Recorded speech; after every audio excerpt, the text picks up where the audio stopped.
Oke, selamat siang teman-teman semuanya. Selamat datang di Koinvestasi Webinar. Dan apa kabar nih teman-teman semuanya yang sudah menyempatkan waktunya pada siang hari ini untuk sama-sama kita belajar bareng. Dan pada siang hari ini kita akan bahas tentang blockchain khususnya dengan mengambil topik Become a High Earning Blockchain Developer. Yap. Dan pada siang hari ini juga nih teman-teman, karena kebetulan siang hari ini kita punya speakers yang cukup kompeten di bidangnya, jadi saya mau memperkenalkan teman-teman saya dulu yang nantinya akan mempresentasikan materinya masing-masing. Boleh silakan Mas Fengki dulu mungkin. Ya, halo. Jadi kenalin, saya Fengki. Sekarang itu kerjanya di PT Rupiah Token Indonesia. Basically itu adalah stablecoin buat Indonesian Rupiah. Jadi kita bisa pakai rupiah di atas blockchain. Kurang lebihnya gitu. Oke, siap. Thank you nih Mas Fengki. Dan yang kedua, saya punya teman Mas Santo. Silakan Mas Santo boleh perkenalkan dirinya terlebih dahulu. Itu di-unmute dulu, Mas. Sorry. Ya. Nama saya Santo. Kesibukan saya sekarang, saya bekerja di salah satu logistics company di Singapura, namanya Park and Parcel. Jadi kebetulan mereka mengimplementasikan blockchain dan juga smart contract di dalamnya. Jadi saya bekerja sebagai blockchain dan smart contract developer di sana. Tapi kebetulan sekarang lagi di Indonesia, lagi WFH sih. Lagi WFH ya. Oke, siap nih. Thank you juga untuk Mas Santo juga nih. Sama Mas Fengki yang udah menyempatkan waktu luangnya untuk sama-sama nih kita belajar sama teman-teman nih. Karena kebetulan kita 2 hari yang lalu tuh udah sempat buat grup WhatsApp juga nih. Untuk grup WhatsApp untuk nambah koneksi juga lah. Untuk nambah koneksi dan juga saling sharing-sharing satu sama lain. Karena teman-teman untuk pada hari ini memang kita akan melangsungkan webinar ini. Memang targetnya adalah teman-teman mahasiswa nih. Jadi pas banget teman-teman mahasiswa yang jurusan IT, sistem informasi, dan lainnya, teknik komputer dan lainnya, ini kalian nggak salah untuk join di webinar siang hari ini.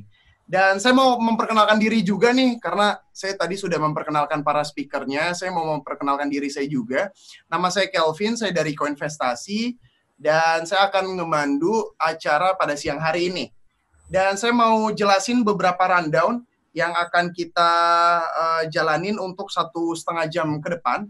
Jadi yang pertama itu kita barusan kita udah sama-sama dengerin opening dari para speaker. Lanjut setelah itu akan ada materi pertama dari Mas Santo ya. Nanti Mas Santo akan mengulas materi tentang apa itu blockchain, fungsi dan gunanya mungkin di industri saat ini. Apalagi khususnya kan mungkin teman-teman di sini, teman-teman mahasiswa juga banyak yang masih kuliah online di rumah kan. Mungkin nanti bisa kepikiran untuk buat satu program yang ya lumayan lah yang bisa menghasilkan dan juga menguntungkan teman-teman. Dan nanti setelah sesi Mas Santo selesai, kita pindah lagi ke sesi Mas Fengki. Jadi Mas Fengki kebetulan beliau juga developer blockchain. Jadi Mas Fengki ini juga masih muda loh teman-teman. Jadi nanti teman-teman kalau misalkan ada kepikiran untuk jadi developer blockchain nih, teman-teman mahasiswa sekarang boleh langsung aja nih dengerin Mas Fengki nanti presentasinya. Mas Fengki akan jelasin lebih kepada gimana sih caranya jadi developer blockchain, terus untuk jenjang karir ke depannya bagaimana. Jadi kurang lebih seperti itu. Dan nanti sesi ke-6 ini kita akan ada Q&A juga. Nah, untuk Q&A ini nanti teman-teman yang sudah hadir di Zoom meeting ini bisa langsung aja pertanyaannya bisa langsung di kolom chatnya. Di kolom chatnya nanti teman-teman bisa taruh aja pertanyaannya. Nanti tim saya akan ngelis dan kita akan coba bacakan langsung. Misalkan ke pertanyaan Mas Santo, kita akan tanya ke Mas Santo, berikut juga Mas Fengki seperti itu. Dan saya juga mau menginformasikan nih teman-teman ya. Saya menginformasikan bahwa nanti nih, nah ini info penting banget nih, nanti di akhir sesi acara kita akan ada bagi-bagi giveaway. Jadi akan ada giveaway OVO, totalnya untuk hari ini senilai 500.000 untuk 10 orang pemenang. Jadi teman-teman di sini diharapkan untuk standby. Jadi kalau misalkan nanti kita spinning wheels, jadi sistemnya kita akan spinning wheels, nanti kalau misalkan teman-teman beruntung akan dihubungin oleh tim dari Koinvestasi. Oke, tanpa menunggu waktu yang cukup lama teman-teman ya, kita langsung pindah aja ke sesi yang pertama. Sesi yang pertama ini akan dibawakan oleh Mas Santo Sinar Pandean. Untuk Mas Santo dipersilakan, silakan. Oke, saya share screen ya. Boleh, silakan Mas Santo.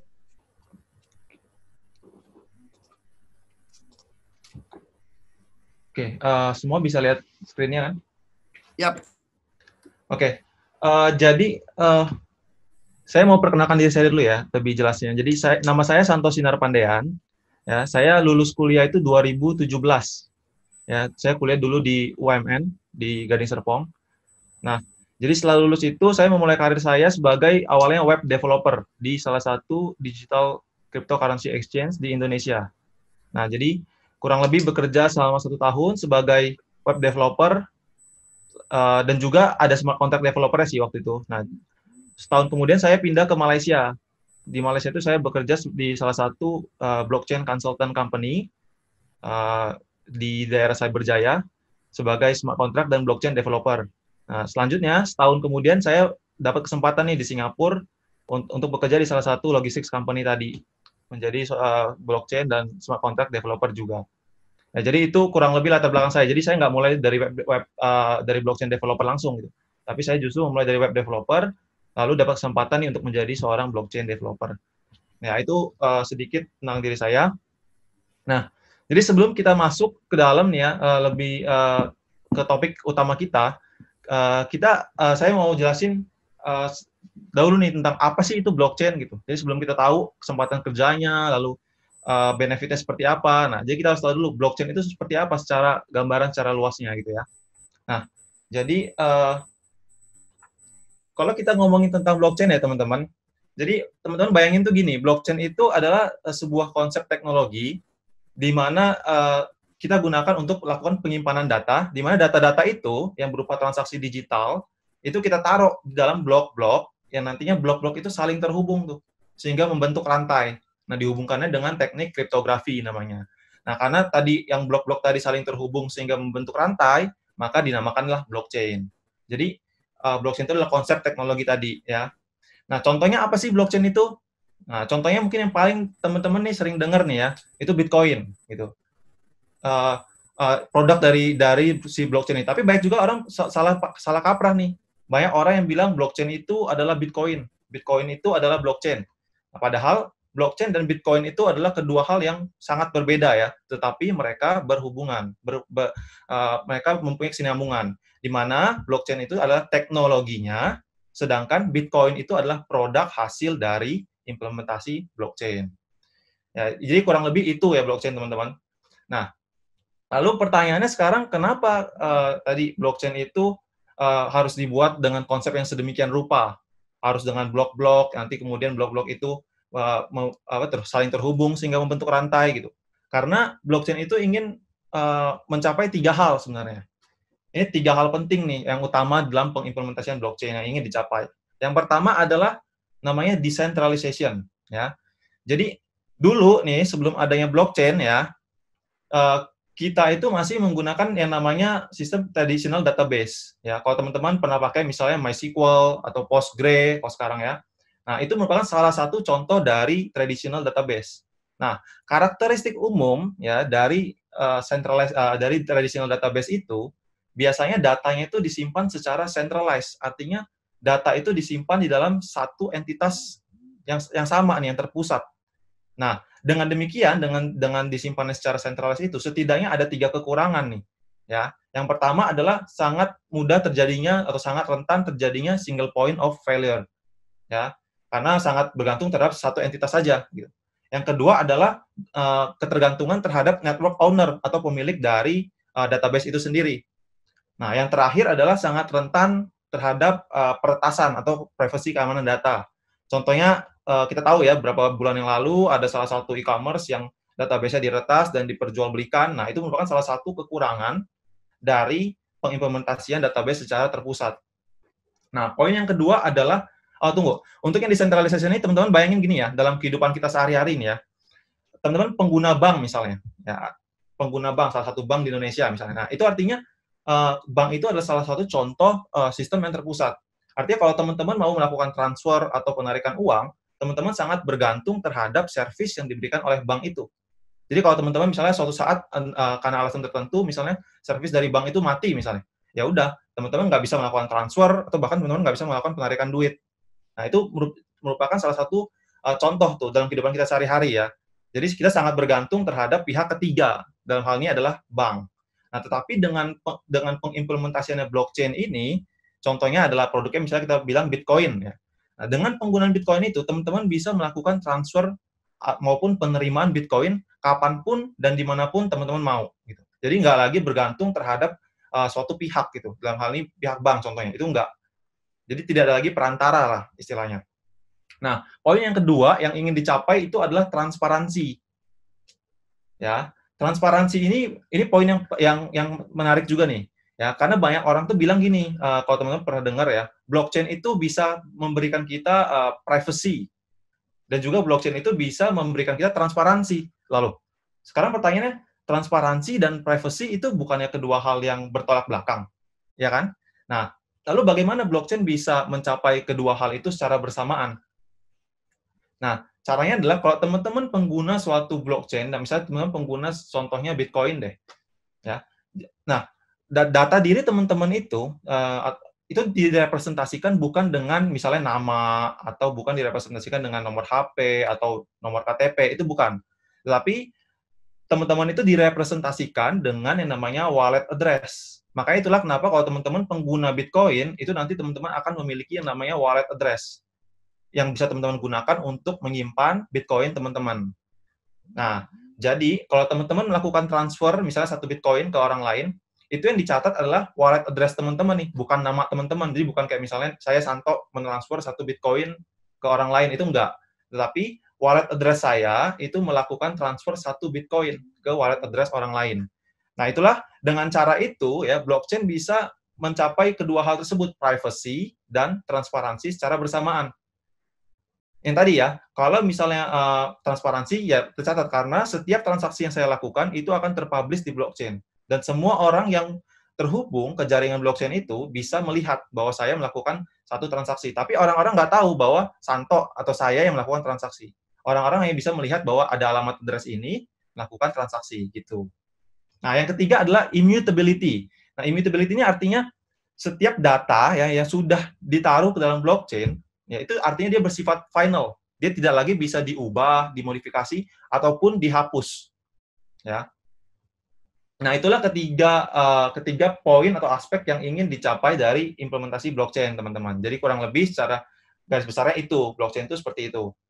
Nah, lalu ini merupakan beberapa contoh nih, ya beberapa contoh penerapan atau aplikasi blockchain yang diimplementasikan dengan menggunakan blockchain. Yang pertama adalah smart contract. Ya, smart contract ini yang seperti saya saat ini sedang kerjakan gitu. Pekerjaan saya membuat smart contract ya untuk misalnya aplikasi voting dan pembuatan aset-aset digital lainnya atau token misalnya. Nah, itu merupakan salah satu pekerjaan saya. Jadi smart contract itu teman-teman bayangin gini ya. Smart contract itu adalah sebenarnya program atau kode program yang teman-teman taruh di blockchain. Ya, jadi program itu biasanya berisi apa? Berisi fungsi-fungsi kan. Nah, nantinya fungsi-fungsi itu akan dieksekusi atau di-trigger secara otomatis berdasarkan event-event tertentu. Nah, tapi dalam hal ini kita tidak lagi membutuhkan third parties atau pihak-pihak ketiga yang harus mengeksekusi fungsi-fungsi itu, melainkan fungsi-fungsi ini akan tereksekusi secara otomatis. Ya, itu salah satu contoh dari blockchain, penerapan blockchain, yaitu smart contract. Nah, yang kedua, blockchain juga bisa ya diimplementasikan dalam sisi governance nih. Dalam hal contohnya, misalnya melakukan berbagai macam aktivitas polling, misalnya pemilu atau pilkada ya. Dengan bisa saja suatu saat nanti pemerintah bisa mengimplementasikan ya, tadi e-voting misalnya dengan menggunakan blockchain. Jadi dengan penggunaan blockchain ini tentunya hasil dari voting itu akan bersifat transparan dan publik bisa mengakses secara penuh gitu hasilnya. Nah, yang ketiga ada namanya identity management. Jadi dengan blockchain juga kita bisa mendigitalize data-data diri kita ya ke dunia internet ya, ke blockchain yang bisa juga kita gunakan nantinya untuk berbagai macam transaksi-transaksi online, untuk memverifikasi nih siapa sih diri kita sebenarnya gitu. Nah, yang terakhir adalah decentralized exchange nih. Teman-teman tahu kalau teman-teman pernah dengar misalnya Indodex ya, atau misalnya Binance, atau misalnya berbagai macam digital cryptocurrency exchange lainnya deh gitu. Nah, itu merupakan salah satu contoh dari centralized exchange ya. Nah, centralized exchange itu apa? Centralized exchange itu artinya kalau teman-teman misalnya taruh Bitcoin di Indodex misalnya ya. Nah, itu artinya Bitcoin teman-teman itu ditaruh, di-manage ya, aset teman-teman itu di-manage oleh Indodex, oleh exchange tersebut. Nah, tetapi ya dengan adanya blockchain ini, di mana kita bisa memanfaatkan smart contract, ya, kita bisa makanya terbentuklah namanya decentralized exchange. Ya, jadi decentralized exchange itu artinya teman-teman bisa langsung bertemu antara penjual dengan pembeli ya dari suatu aset cryptocurrency tanpa harus lagi adanya namanya pihak ketiga. Dalam hal ini adalah misalnya exchange atau Indodax yang tadi. Tapi teman-teman bisa langsung bertemu nih antara penjual dan pembeli, di mana aset dari teman-teman digital cryptocurrency teman-teman itu teman-teman simpan dan secara 100% ya dari sisi teman-teman sendiri. Jadi aset teman-teman itu 100% di-manage oleh teman-teman, nggak lagi di-manage oleh pihak ketiga atau intermediary. Nah, itu merupakan contoh-contoh tuh dari penerapan beberapa aplikasi yang bisa digunakan dengan menggunakan blockchain. Nah, selanjutnya kita mau masuk nih, setelah kita tahu ya bahwa blockchain itu seperti apa kurang lebih. Nah, kita baru nih masuk kesempatan kerjanya seperti apa di Indonesia gitu. Lalu benefitnya seperti apa sih gitu kan. Nah, jadi untuk memudahkan kita ya, saya bagi untuk kesempatan kerja di Indonesia, saya bagi jadi 2 sektor. Yang pertama itu ada namanya sektor exchange, yang kedua ada sektor non-exchange. Nah, sektor exchange itu contohnya seperti misalnya Indodax, rekeningku.com, thrift.co.id, itu banyak di Indonesia. Nah, jadi sekedar informasi, tahun 2017 ya, ketika saya memulai karir saya ya sebagai web developer waktu itu di salah satu digital cryptocurrency exchange Indonesia, itu tahun 2017 yang saya tahu hanya ada 1 atau 2 lah. 2 paling banyak cryptocurrency exchange di Indonesia yang memang memiliki volume yang udah lumayan gitu. Tapi kemudian per hari ini nih ya 2020 itu udah ada lebih dari 10 cryptocurrency teman-teman. Ya. Lalu untuk sektor non exchange-nya artinya company-company yang bergerak di luar exchange ya, di luar exchange bagi sektor apapun itu tahun 2017 itu saya bahkan nggak tahu sih bahwa ada company yang memang sudah mengimplementasikan blockchain gitu di luar exchange ya. Jadi per 2020 itu udah ada lebih dari 20 perusahaan. Ya, nanti kita bisa lihat di landscape-nya seperti apa. Perusahaan apa aja kita bisa lihat. Nah, itu artinya apa? Jadi selama 3 tahun kebelakangan ini ya, saya kan bekerja di Malaysia dan Singapura tuh. Nah, jadi selama 3 tahun belakangan ini, saya kan nggak memantau ya perkembangan seperti apa. Ternyata perkembangan di Indonesia trennya lumayan menjanjikan juga nih teman-teman untuk 3 tahun kebelakang ini untuk kesempatan kerja di Indonesia sebagai seorang blockchain developer. Nah, tentunya tapi kita harus lihat juga perkembangannya sejauh apa sih gitu. Lalu nanti 1, 2, 3 tahun ke depan sebanyak apa bakal demand-nya gitu. Nah, biasanya untuk mengetahui ini saya selalu bandingkan dengan negara-negara yang memang teknologinya sudah lebih maju dari kita. Ya. Nah, saya coba bandingkan dengan Singapura misalnya. Ya, di Singapura itu sekarang ya per 2020 sudah terdapat lebih dari 100 perusahaan yang memang sudah mengimplementasikan blockchain sebagai teknologi utama dari produk mereka. Dan yang saya tahu ya, pemerintah di Singapura itu sangat gencar sekali, terutama di tahun 2019. Itu mereka bisa dibilang banyak sekali mengadakan incubator project ya yang memang mendorong para entrepreneur nih untuk mengembangkan blockchain ini gitu. Dan juga sangat banyak sekali sih event-event internasional yang memang didukung dan disupport oleh pemerintah di sana mengenai blockchain ini. Nah, jadi dengan tren yang begitu maju ya di negara-negara lain, tentunya kita tahu nih bahwa soon or later it will come to us. Jadi tren di Indonesia secara mau tidak mau pasti akan mengikuti tren-tren yang ada di luar negeri ini. Tapi kapannya, nah saya nggak bisa memastikan. Tapi yang saya yakini 1, 2, 3 tahun lagi ke depan, tren itu akan selalu naik. Gitu.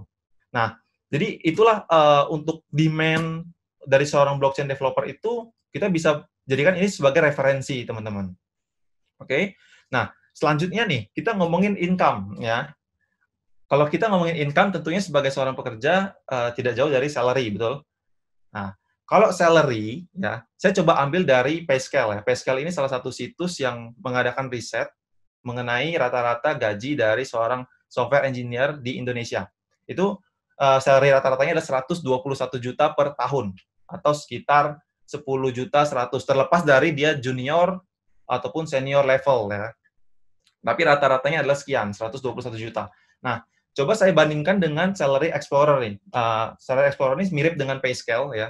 Dia juga melakukan beberapa macam survei. Nah, jadi surveinya adalah untuk seorang blockchain developer di Indonesia, rata-rata salary-nya itu adalah 134.400.000 per tahun. Atau sekitar 10% lah lebih tinggi daripada rata-rata software engineer pada umumnya. Nah, tapi kita lihat nih ya, dengan demand yang seperti ini gitu, bisa dibilang bahwa Indonesia untuk demand seorang blockchain developer itu masih sangat jauh dari negara-negara lainnya, misalnya Singapura, bahkan Malaysia ataupun US misalnya kita bandingkan secara ekstrimnya. Nah, jadi dengan demand yang sekecil ini kita sudah bisa mencapai 10% lebih tinggi dari rata-rata software engineer. Nah, jadi saya yakin ya, bukan tidak memungkinkan nih ya, 10% ini akan terus bertambah nih seiring dengan bertambahnya demand-demand itu. Ya, jadi sebagai contoh aja nih ya, saya ambil berdasarkan pengalaman saya, kalau yang dan juga berdasarkan beberapa riset ya, di Singapura dan US itu untuk seorang blockchain developer biasanya bisa 40% sampai 50% lebih tinggi untuk salary-nya, income-nya. Nah, jadi ini juga bisa jadi referensi nih bagi teman-teman yang mau mencoba mempelajari seperti apa itu blockchain dan memang mau mengkhususkan nih karirnya di bidang blockchain developer. Ya, lalu kalau kita udah ngomongin demand, lalu kita sekarang bertanya supply-nya seperti apa gitu. Seberapa banyak sih SDM atau profesional sebagai seorang blockchain developer di Indonesia? Nah, ini sebenarnya untuk menjawab ini ya teman-teman, yang paling gampang yang bisa kita lakukan ya. Coba aja teman-teman kalau misalnya punya LinkedIn ya, teman-teman cari deh. Misalnya search gitu ya, blockchain developer Indonesia. Nah, nanti kan keluar tuh resultnya, misalnya ada 1.000, ada berapa. Nah, itu nanti teman-teman filter lagi. Yang memang seorang programmer dan seorang blockchain developer itu berapa banyak. Nah, itulah yang bisa menjadi referensi bagi teman-teman tuh untuk mengetahui berapa banyak ya kira-kira seorang blockchain developer profesional di Indonesia. Nah, tapi berdasarkan pengalaman saya juga nih teman-teman, saya bisa bilang masih sangat sedikit untuk seorang blockchain developer di Indonesia yang profesional ya. Jadi menurut saya masih sangat terbuka sih kesempatan bagi teman-teman yang memang mau belajar dan mengembangkan ilmunya di bidang industri blockchain ini. Ya. Nah, selanjutnya itu tentang kesempatan kerja sekaligus income ya teman-teman. Nah, selanjutnya ini adalah landscape nih yang tadi saya bilang. Ini merupakan landscape perkembangan blockchain di Indonesia. Ya. Jadi landscape ini dia ada berbagai organisasi nih. Ada yang dari sisi government sebagai regulator, ya. Lalu ada yang dari sisi perusahaan biasa, dan juga ada exchange, dan juga ada media, ya. Nah, ini teman-teman nanti mungkin saya akan share nanti slide-nya, teman-teman bisa lihat lagi. Ini sebagai contoh aja sih. Ya. Selanjutnya saya next. Nah, sekarang pertanyaannya nih, bagaimana sih cara jadi seorang blockchain developer gitu? Kalau teman-teman yang masih kuliah nih ya, nah pertanyaannya gimana cara jadi seorang blockchain developer? Nah, jadi saya bagi 2 step nih. Ya, step yang pertama itu adalah step di mana teman-teman mengumpulkan knowledge capital ya atau modal lah buat teman-teman untuk bisa masuk ke step 2. Ya, step 2-nya itu adalah step di mana teman-teman mulai take action, mempersiapkan diri teman-teman untuk benar-benar bisa terpilih lah menjadi seorang blockchain developer gitu, keterima lah di perusahaan untuk menjadi seorang blockchain developer. Ya, jadi kita masuk ke step 1 nih. Ya, step 1 itu yang tadi saya bilang ya, mengumpulkan modal. Nah, modalnya itu apa? Ya, sebagai seorang blockchain developer itu sangat wajib, kalau menurut saya itu sangat wajib buat teman-teman menguasai yang namanya skill atau kemampuan melakukan pemrograman terlebih dahulu. Ya, terlepas dari bahasa pemrograman apapun lah yang teman-teman bisa. tapi setidaknya teman sudah memiliki konsep dasar dari pemrograman. Nah, yang kedua, itu teman-teman coba pelajari nih, kenapa sih blockchain itu penting dan bagaimana sih blockchain itu bekerjanya gitu. Istilahnya fundamental dasar dari blockchain itu teman-teman harus pahami. Yang ketiga, teman-teman harus tahu nih blockchain development itu seperti apa. Mulai dari cycle development-nya seperti apa gitu. Lalu ada berapa macam sih blockchain developer, tipe-tipenya ada berapa macam gitu. Nah, jadi sekedar informasi teman-teman ya. Blockchain developer itu ada 2 macam. Yang pertama ada namanya core blockchain developer. Yang kedua ada namanya blockchain application developer. Jadi kalau core blockchain developer itu artinya orang yang membuat blockchain, mendesain blockchain itu seperti apa gitu. Misalnya mulai dari struktur datanya, mulai dari encryption yang digunakan apa, ya mulai dari teknik kriptografi yang digunakan seperti apa gitu. Itu adalah tugas dan fungsi dari seorang core blockchain developer. Nah, lalu untuk tipe yang kedua yaitu blockchain application developer. Nah, tugas mereka adalah untuk mengimplementasikan blockchain yang sudah dibuat tadi oleh seorang core blockchain developer ke dalam aplikasi mereka. Contohnya e-voting misalnya. Ya udah mereka tinggal mengimplementasikan blockchain ke dalam aplikasi e-votingnya. Nah, lalu modal selanjutnya apa nih? Modal selanjutnya akan lebih baik juga ya kalau teman-teman bisa menguasai berbagai macam bahasa pemrograman. Tapi saya merekomendasikan setidaknya teman-teman tahu dan kalau bisa menguasai lah tiga bahasa pemrograman dasar seperti misalnya C, ya, lalu JavaScript, nah untuk web, nah itu teman-teman bisa kalau bisa kuasailah itu, ya. Lalu modal selanjutnya adalah teman-teman coba deh ambil kursus-kursus online, ya. Di luar sana itu udah banyak sekali kursus-kursus online tentang blockchain. Ada misalnya dari IBM atau dari Blockchain Council, atau ada juga blockchaincourses.com, itu banyak sekali. Ya.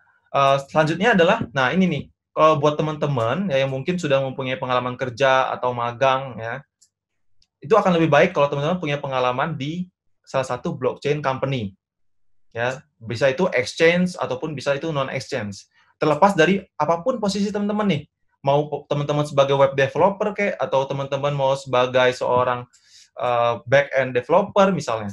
Jadi nggak mesti sebagai blockchain developer. Karena apa? Karena dari pengalaman saya juga, ketika saya memulai karir saya itu, sebagai seorang web developer di blockchain company waktu itu. Nah, sebagai web developer itu, memang saya nggak langsung hands-on ke blockchain-nya, tetapi secara tidak langsung, ya, secara tidak langsung, selama saya bekerja di sana, mau tidak mau saya belajar banyak tuh tentang apa itu blockchain, konsepnya seperti apa, fundamental dasarnya seperti apa, gitu.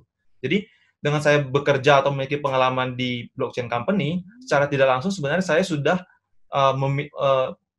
menguasai nih keempat modal sebelumnya yang dibutuhkan. Gitu, teman-teman. Nah, lalu selanjutnya ketika teman-teman udah punya modalnya, ya, teman-teman harus ngapain? Action seperti apa yang teman-teman harus lakukan gitu. Nah, action yang harus teman-teman lakukan adalah pertama nih, teman-teman tentuin dulu. Teman-teman mau jadi seorang blockchain developer yang tipe mana? Misalnya misalnya blockchain application developer misalnya. Nah, kalau teman-teman udah memutuskan, teman-teman coba buat portfolio. Ya, teman-teman buat portfolio aplikasi-aplikasi sederhana aja. Ya, misalnya kayak teman-teman buat tadi e-voting misalnya. Lalu teman-teman implementasikan blockchain di dalam aplikasi e-voting teman-teman. Lalu teman-teman publish deh misalnya di public repository. Jadi semua orang nanti bisa lihat gitu. Nah, selanjutnya adalah yang terakhir, action terakhir, teman-teman bisa ambil sertifikasi online ya tentang blockchain. Di luar sana juga udah banyak sekali yang tadi saya bilang, ada IBM, ada Blockchain Council, ya. Mereka menyediakan berbagai macam sertifikasi online. Ada yang dari smart contract-nya, ada yang dari fundamental blockchain-nya, gitu. Nah, sekarang pertanyaannya gini, kalau kita udah action semua ini kita udah lakukan, ya, kenapa kita harus take action ini yang di step 2? Karena, ya, seperti yang kita tahu, bahwa blockchain itu masih sangat baru di Indonesia. Masih sangat baru. Ya, jadi untuk mencari pengalaman, untuk membuktikan diri kita ya dengan pengalaman kerja itu, kalau menurut saya agak susah sih. Ya, kenapa? Karena masih sangat baru blockchain. Jadi oleh karena itulah ya bukti yang harus kita buat itu adalah bukti dari ya ini sertifikasi dan juga pembuatan portfolio gitu. Itu yang menjadi bukti bagi company yang mau meng-hire kita sebagai seorang blockchain developer gitu. Nah, tadi itulah penjelasan saya mengenai blockchain, apa itu blockchain, lalu kesempatan kerjanya seperti apa, ya, salary apa, income-nya seperti apa, lalu cara menjadi seorang blockchain developer itu seperti apa. Nah, selanjutnya nih teman-teman, saya akan coba kasih contoh ke teman-teman. Ini merupakan salah satu contoh dari implementasi blockchain, produk dari blockchain, ya. Dan juga sekedar informasi teman-teman, nanti di hari Senin kita jam 8 malam itu ada webinar sesi kedua. Ya, sesi keduanya ini adalah sesi di mana kita akan lebih banyak hands-on ke technical. Nanti di sana kita akan buat tuh smart contract itu gimana kita buatnya gitu. Ya. Nah, jadi ini saya kasih sneak peek ya, sneak peek untuk yang hari Senin nanti. Nah, jadi ini adalah contoh ya, Tezos. Ya. Ini adalah contoh dari salah satu produk implementasi dari blockchain. Ya, tadi ada Bitcoin, kan, ada Ethereum, ada Neo, ada XRP, dan ini ada Tezos juga. Jadi Tezos ini adalah salah satu contoh ya pengimplementasian blockchain. Nah, jadi nanti di hari Senin teman-teman kita akan bahas nih lebih dalam mengenai apa ini Tezos ya, apa ini Tezos dan juga ada apa aja sih fitur-fitur yang ada di Tezos ya, seperti misalnya ada on-chain governance nanti kita akan bahas, lalu juga pembuatan smart contracts di Tezos seperti apa, ya, bahasa pemrograman apa yang kita pakai ya, nah itu nanti dari Senin dan juga kita akan belajar nih mengenai konsensus yang ada di blockchain. Nah jadi memang hari Senin ini kita akan lebih teknikal. Jadi buat teman-teman yang memang mau mempelajari teknikal tentang blockchain lebih dalam ya join aja nanti di hari Senin ya. Dan ini juga merupakan salah satu contoh nih dari bagian-bagian smart contract yang ada di Tezos.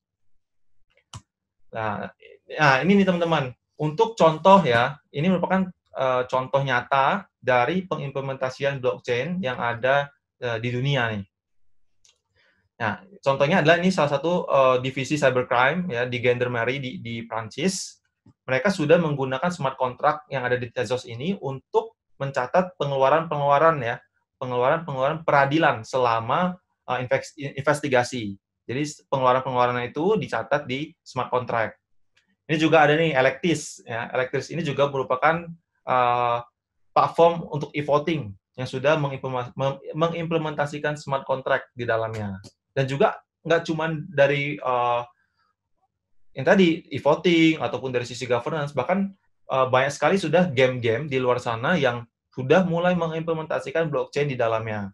Ya, seperti contohnya ini Emergence. Jadi Emergence ini merupakan salah satu contoh nih dari digital card game ya, di mana setiap data-data dari kartunya ya, setiap propertinya itu disimpan di dalam smart contract gitu. Oke. Nah, selanjutnya untuk hari Senin ya teman-teman, ini ada beberapa reference buat teman-teman yang mau mencoba memulai dulu nih. Siapa tahu teman-teman ada yang mau coba nih cari tahu dulu tentang gimana sih smart contract itu gitu ya, lalu cara buatnya gimana. Nah, ini nanti ada referensinya. Nanti mungkin akan di-share kali ya slide-nya. Teman-teman bisa akses dari sini situs-situsnya. Ya, saya kira sekian presentasi dari saya. Mungkin saya kembalikan ke organizer. Oke, terima kasih Mas Santo atas penjelasan in generalnya barusan ya tentang apa itu blockchain. Terus tadi sempat jelasin juga awal karir bergabung di industri blockchain ini. Tapi nanti teman-teman ya, kita sebelum move ke sesinya Mas Fengki, kalau misalkan ada pertanyaan tadi untuk Mas Santo, silakan aja teman-teman untuk tanyain di kolom komentarnya, di kolom chat di Zoom meetingnya. Nanti akan kita bahas satu persatu di saat sesi Q&A. Baik, selanjutnya saya mau pindah lagi nih ya. Kalau tadi udah ngobrol sama Mas Santo, kalau sekarang kita akan ngobrol bareng sama Mas Fengki. Kepada Mas Fengki dipersilakan, silakan.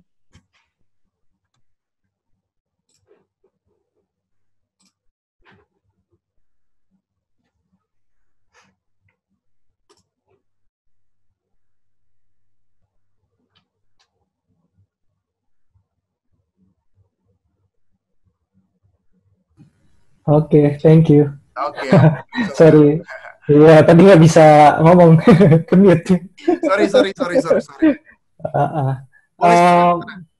Iya, langsung aja ya, share screen kali. Oke, jadi halo, selamat siang teman-teman. Nama saya Franky. Hari ini mungkin kita mau ngobrol santai aja ya terkait blockchain itu gimana sih kita caranya jadi seorang blockchain developer. Nah, kalau di sini judulnya aku kasih nama Tracing the Steps. Jadi aku mau ceritain lagi nih, ceritanya dulu gimana sih aku jadi bisa kerja di industri blockchain ini. Dan mungkin ada yang notice, di sini buildingnya itu D-nya kebalik sama L. Ini bukan typo, tapi satu term yang biasanya dipakai di komunitas developer itu buat ngomong kita ngebangun aplikasi di atas blockchain. Nah, tapi kenapa jadi di depan? Soalnya dulu ada istilah lain namanya hodl. Hodl itu bener sih, awalnya dari typo. Dulu orang semangat banget kan buat beli Bitcoin dan apa segala macam. Pas harganya turun mereka kayak teriak-teriak hodl gitu. Jadinya termnya itu kebawa sampai kemana-mana sekarang. Next, apa yang mau kita bahas di sini itu pertama apa itu blockchain? Mungkin aku sedikit mengulang dari bahasanya Mas Santo tadi, tapi gak apa-apa lah ya, biar kita makin ingat, makin dalam pemahaman terhadap blockchainnya. Terus yang nomor 2 itu aku mau ceritain ceritaku gimana aku bisa masuk ke dalam industri ini. Dan yang ketiga, kita mau ngeliat nih, apa aja langkah-langkah yang harus kita lakukan. Jadi pertama, blockchain. Tadi sudah dibahas juga blockchain itu apa. Di sini aku langsung aja. Menurutku blockchain itu ada 2 komponen utama. Yang pertama itu ledger. Ledger itu apa? Itu yang kita maksud dengan block yang di chain tadi. Block itu adalah kumpulan data dan chain itu adalah penyambungnya gitu. Nah, keseluruhan ini itu jadinya satu ledger yang mencatat semua transaksi yang terjadi dalam satu jaringan blockchain. Dan yang kedua adalah consensus mechanism. Consensus mechanism ini apa? Jadi blockchain ini pada dasarnya adalah sebuah jaringan ya. Sebuah jaringan yang dimana tidak ada satu pihak yang mendikte jaringan ini siapa sih yang ngatur gitu. Tapi lebih tepatnya jaringan itu diatur oleh semua partisipan dari jaringan tersebut. Nah, gimana caranya mereka sepakat dengan satu data yang dicatat di ledgernya ini, itulah yang disebut consensus mechanism. Consensus mechanism ini ada macam-macamnya. Kayak misalkan yang dipakai di blockchain itu adalah proof of work. Beberapa blockchain baru sekarang makanya istilahnya itu proof of stake. Dan mungkin ada beberapa term di computer science yang sudah lama juga dikenal, kayak misalkan itu click consensus mechanism dan segala macamnya. Mungkin kalau buat detailnya nanti dibahas Senin kali ya oleh Mas Santo. Dan next, apa sih signifikansinya dari blockchain ini? Signifikansinya itu adalah kita bisa punya satu arsitektur baru buat nge-trust. Nah, sebagai contoh, aku ngambil contoh duit aja deh, kirim duit dari satu pihak ke pihak lain. Kalau misalkan yang sekarang kita kenal, mungkin itu ada PayPal, ada bank, dan segala macam, itu kita percaya nih bahwa PayPal itu bakalan ngirimin duit kita ke orang yang dituju. Sehingga trust-nya itu kita serahkan kepada si PayPal. Sedangkan kalau misalkan di Bitcoin, pengirimannya itu lebih tepatnya langsung peer-to-peer. Artinya apa? Kalau misalkan saya ngirim 1 Bitcoin ke orang lain, transaksinya itu saya laporkan nih ke jaringan blockchain. Nah, karena jaringan ini nggak ada satu pihak yang harus kita trust, kita percayanya dari sistem dan protokolnya itu udah benar, maka pengirimannya itu jadi langsung dari saya ke orang tersebut tanpa perlu pihak perantara yang mengaturkan proses pengirimannya itu gitu. Nah, trust ini sendiri menurut Werbach di bukunya itu Blockchain dan New Architecture of Trust itu ada dua arsitektur. Pertama peer-to-peer. Yang peer-to-peer ini sebagai contoh, misalkan saya dengan teman saya nih temenan, kita mau bikin satu acara gitu. Nah, gimana saya bisa tahu bahwa teman ini bakalan datang ke acara tersebut? Nah, di situ ya kita nggak perlu bikin kontrak kan, nggak perlu bikin minta pihak ketiga buat ngaturkan apa segala macam. Jadinya ya tinggal kita berdua aja datang, makan misal dan segala macamnya. Dan yang kedua itu Leviathan Trust. Leviathan Trust ini apa? Itu biasanya dipakai oleh dua business entity. Mereka asumsinya ketika kontrak itu misalkan tidak terpenuhi oleh salah satu pihak, maka kontrak ini bisa dinaikkan ke persidangan atau ada lembaga yang mengaturkan ini bagaimana resolusi kontraknya itu gitu. Dan yang ketiga adalah intermediary trust. Intermediary trust ini kita lewat pihak ketiga buat melakukan sesuatu. Jadi misalkan yang kayak tadi yang PayPal tadi, kita ke PayPal terus minta kirimin duit gitu. Atau misalkan yang mungkin dikenal umum ya pas tahun 2012 sampai tahun 2015 kali. Biasanya orang kalau di online shop itu di Kaskus atau segala macam itu pakainya Rekber. Nah, Rekber itu gimana caranya? Jadi misalkan saya mau kirim uang ke penjual A. Saya ngirimnya nggak langsung ke penjual A, tapi saya ngirimnya ke Rekber X dulu. Terus Rekber ini nanti ketika barangnya udah nyampe, kita konfirmasi, wah barangnya udah nyampe. Rekber ini yang bakalan ngelanjutin pembayarannya ke si penjual A tadi gitu. Dan yang keempat adalah distributed trust. Distributed trust ini itu yang kita pakai di Bitcoin dan smart contract. Artinya apa? Trust kita itu kita percaya ke kode yang udah tertulis, itu udah tertulis secara transparan, gamblang, semua orang bisa audit, dan itu disepakati bersama oleh setiap partisipan dari jaringan tersebut gitu. Oleh itu Bitcoin itu enable arsitektur trust yang baru, dan ini disebut distributed trust gitu. Nah, platformnya itu ada apa aja sih?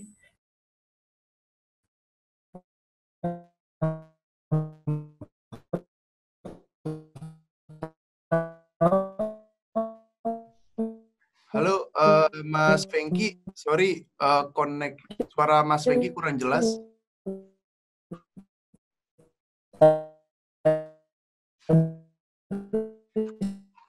Suara lu kedengeran, Ri.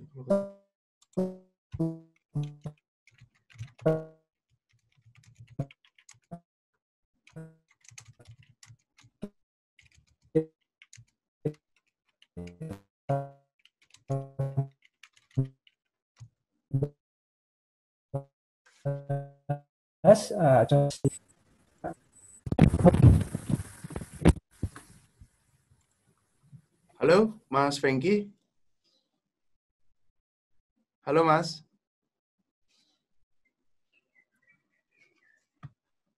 Coba lihat. Ada Mas Fengki nggak di sini?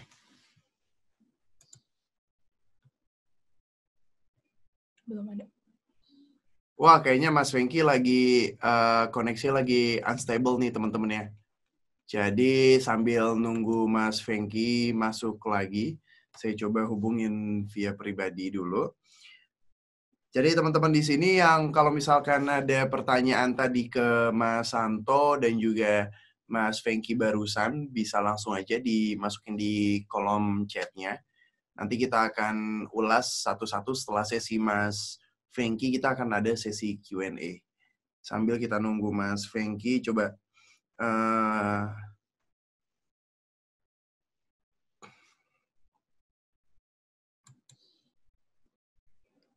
atau sambil kita menunggu Mas Fengki masuk, kita bisa mulai ke satu pertanyaan kali ya, Mas Santo? Mas Santo? Ya. Ya, kayaknya Mas Fengki lagi unstable nih koneksinya. Beliau ke sign out. Oke. Kita coba satu pertanyaan dulu kali ya, sambil nunggu Mas Fengki join lagi. It's okay lah ya? Ya, boleh. Oke. Mas Santo nih, untuk pertanyaan pertama ini dari Mas Chris Biantoro. Ya. Jadi pertanyaannya ini adalah, Mas Santo sebelum bekerja sebagai blockchain developer, apakah sebelumnya sudah menguasai pengimplementasian blockchain terlebih dahulu, atau bekerja sambil mempelajarinya? Silakan. Wah, nih seru nih kayaknya nih. Boleh dijawab, Mas Santo?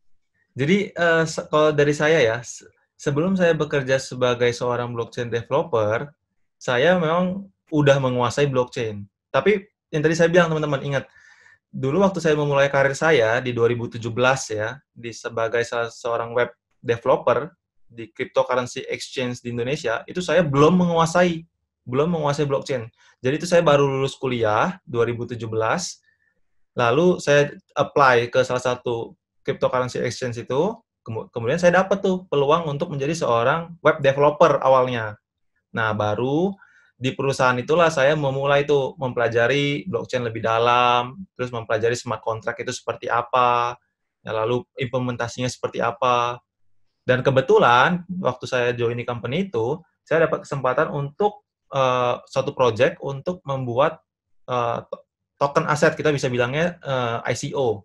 ICO itu kalau teman-teman pernah dengar, itu adalah Initial Coin Offering, atau sekarang lebih dikenal sebagai ITO, Initial Token Offering. Ya, dimana teman-teman mengumpulkan fund ya dengan teman-teman memiliki ide nih, teman punya ide, lalu teman-teman mau coba funding ya, public funding dengan membuat token itu tadi yang kita buat di blockchain. Nanti token itulah yang kita jual ke publik gitu. Jadi itu merupakan ITO. Nah, jadi saya dapat project atau kesempatan itu untuk buat itu. Nah, jadi saya secara nggak langsung saya belajarin tuh smart contract itu seperti apa, cara membuat tokennya seperti apa. Nah, dari situlah mulai saya memiliki pengalaman di bidang blockchain ini secara langsung. Nah, baru setelah beberapa bulan, sekitar 8 atau 9 bulan gitu, nah, baru saya dapat kesempatan kerja untuk ke Malaysia waktu itu sebagai blockchain dan smart contract developer gitu.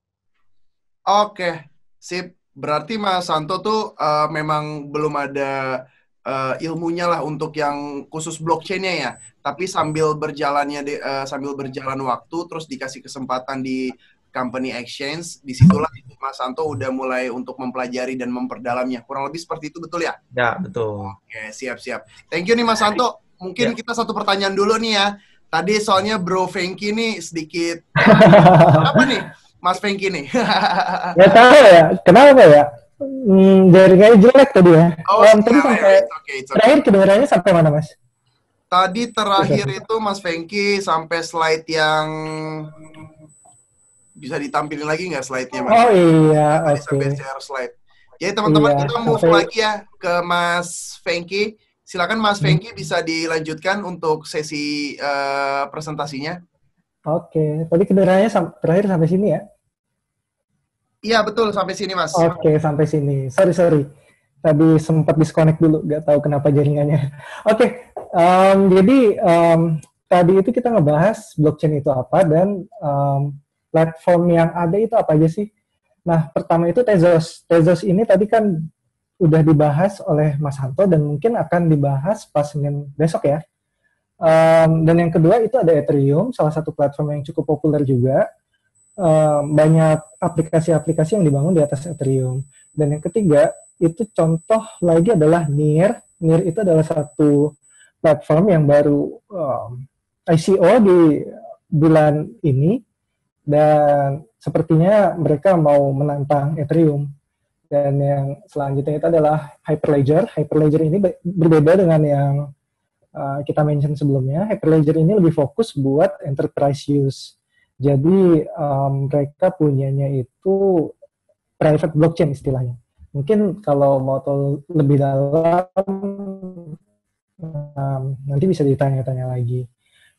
Dan yang paling hype akhir-akhir ini adalah Polkadot. Polkadot itu ya cukup panas sih karena antisipasi orang udah dari beberapa tahun yang lalu. Dan banyak platform lainnya yang punya keunggulan dan karakteristik masing-masing. Mungkin nanti bisa di riset oleh teman-teman sendiri ya. Nah, di sini aku mau cerita gimana ceritanya aku bisa masuk ke industri blockchain. Jadi itu mulainya dari tahun 2016. Tahun 2016 itu aku mikir, pas itu aku lagi bekerja magang, ya dapat insentif bulanan sekian. Tapi dari situ aku jadi mikir, kalau misalkan dapat insentif bulanannya sekian, kalau dalam waktu 5 tahun atau 7 tahun ke depan itu mau menikah, itu gimana cara ngumpulin duitnya ya gitu. Nah, karena bingung caranya buat nikah nanti, aku masuk mencari alternatif investasi nih. Alternatif investasinya itu kan ada banyak, misalkan contoh kayak saham, reksadana, emas, dan segala macam. Nah, yang aku ketemu, yang menghasilkan imbal paling tinggi sejauh ini adalah cryptocurrency. Dan itu kenapa aku juga mulai masuk ke cryptocurrency, dari beli-beli investasi buat modal nikah, itu di tahun 2016. Nah, di tahun 2017, itu aku dalamin lagi nih, apa sih sebetulnya teknologi yang aku beli ini, gitu. Kalau dulu belinya itu Ether ya. Ether itu harganya sekitar $10 satunya pas tahun 2016. Kalau sekarang itu 6 juta. Jadinya kalau misalkan dulu kan ini resikonya tinggi ya, bisa dibilang kayak orang-orang nggak ada yang tahu nih ini apa gitu. Jadi kayak ini investasinya buat modal nikah tapi kok resikonya tinggi gitu. Ntar jadi nikah apa enggak. Jadinya ya aku dalamin lagi nih teknologinya didalamin lagi, cara kerjanya gimana, dan ternyata ketika mendalami teknologinya itu banyak ketemu project-project yang bisa dibilang menarik, dan itu juga yang bikin aku jadi terinspirasi nih buat gimana kalau kita coba belajar bagaimana cara mengembangkan satu aplikasi di atas blockchain. Lalu di tahun 2018 semakin mendalami lagi, itu aku mulai semakin aktif di komunitas dan semakin aktif di sisi riset. Jadi sempat nulis beberapa paper, bahkan skripsi juga ditulis terkait aplikasi dari teknologi blockchain ini gitu. Dan di tahun 2019 itu aku join Rupiah Token. Jadi Rupiah Token itu apa? Rupiah Token itu adalah salah satu stablecoin company. Stablecoin itu adalah apa sih namanya? Jenis cryptocurrency yang mengacu pada nilai uang fiat stabil 1:1 gitu. Kalau di luar itu contohnya adalah USDT yang stable terhadap USD, dan kalau di Indonesia itu kita ngembanginnya IDRT. Dan ini targetnya stabil terhadap Indonesia rupiah gitu. Jadi artinya apa?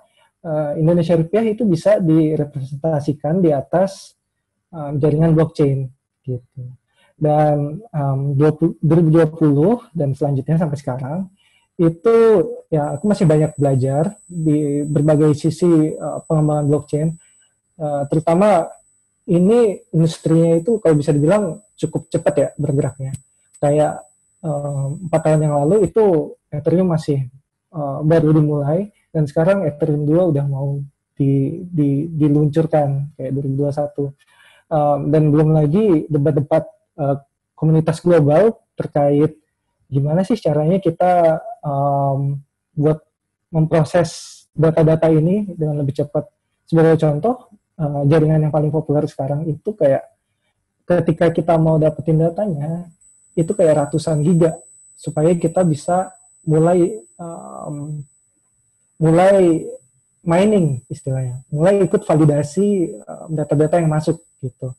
Dan itu cukup gede, dan itu adalah salah satu problem yang lagi diselesaikan oleh komunitas global, dan banyak problem-problem lain yang masih dicari solusinya sampai sekarang gitu. Jadinya pengembangannya itu begitu cepat. dan artinya kita harus tetap konstan ikutin perkembangannya dan terus belajar gitu. So gimana sih caranya kita biar bisa mulai jadi blockchain developer? Nah, kalau dari pengalamanku ada garis besarnya ada 6 step. Yang pertama adalah kita pick satu platform dulu. Jadi tadi kan udah di-mention ada beberapa platform yang bisa dipakai buat ngembangin aplikasi di atas satu jaringan blockchain. Jadi pilih aja salah satunya gitu. Dalemin, karena buat dalemin satu aja itu menurutku udah satu effort yang cukup besar ya. Jadi kita nggak spread out di sini, tapi masuk ke dalam satu, dalam satu platform. Dan yang kedua, kalau bisa have a stake on it gitu. Maksudnya apa?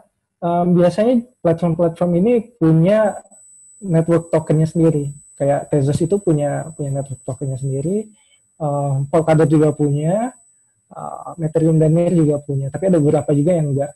Nah kalau ada, aku nyaranin buat ya mulai beli juga cryptocurrency-nya. Kenapa? Yang pertama, ketika kita mau deploy aplikasi kita di atas platform tersebut, kita bakalan perlu token jaringan ini. Itu yang pertama. Dan yang kedua, kita jadi punya stake terhadap pengembangan ekosistem dari platform yang kita pakai. Sehingga apa? Semakin luas orang yang pakai, itu artinya potensi aplikasi kalian juga semakin besar buat diinginkan oleh orang lain, gitu, diakses oleh orang lain. Dan yang ketiga, cari learning resources. Nah, kayak yang di-mention di presentasi sebelumnya oleh Mas Santo, itu bentuknya bisa jadi sertifikasi, dan bisa jadi itu adalah tutorial di website, blog, dan segala macam. Atau mungkin yang mau fokus ke sisi akademis, bisa mulai baca-baca paper yang dipublish oleh peneliti lain di luar sana. Jadi ini ada banyak banget, dan ya dicari aja resource-nya. Itu kayak menurutku cukup gampang ya, asalkan kita mau belajar gitu. Dan yang keempat, lebih aktif di komunitas. Kenapa? Komunitas ini bisa ngebantu kita buat pertama ya tentunya bertanya-tanya, dan yang kedua itu kita juga jadi ada teman sharing apa segala macam, dan yang ketiga opportunity itu bisa jadi didapatkan, opportunity buat bekerja itu bisa jadi didapatkan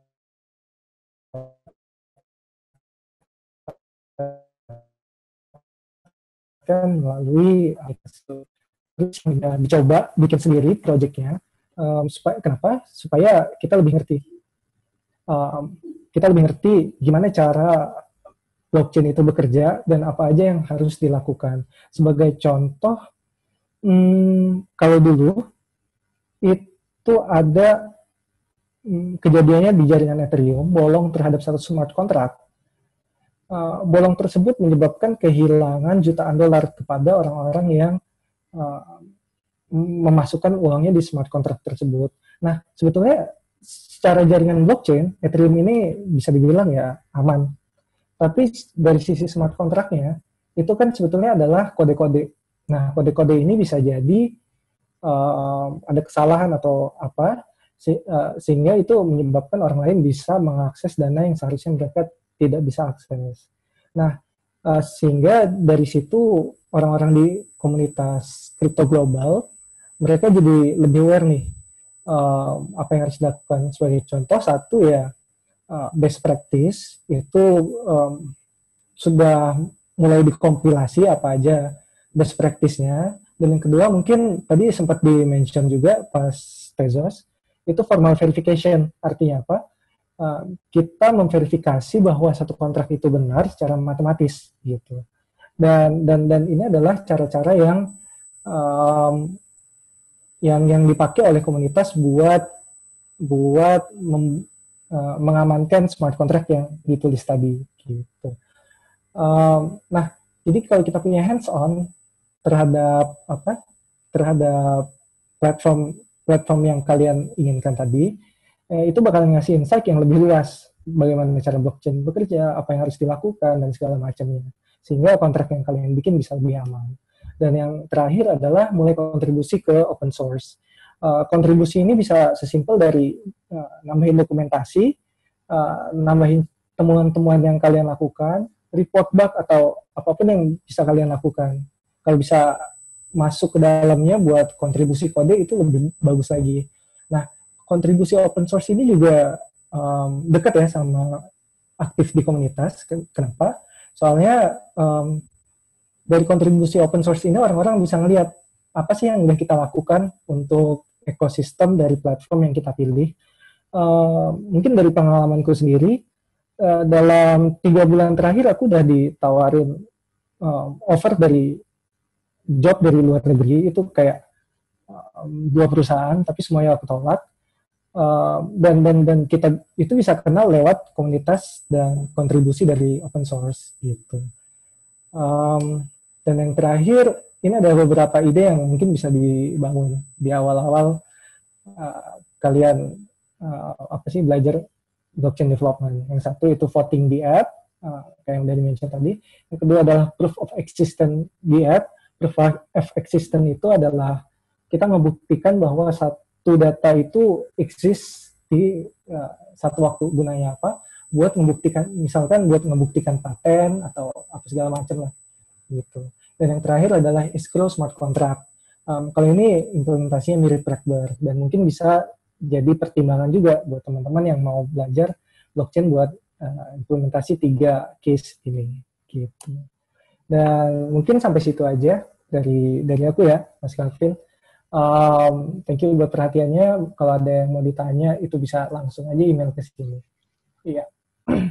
Oke, thank you Mas Fengki ini atas sharingnya barusan. Tapi tadi Mas Fengki ini sedikit keskip mungkin tadi ya.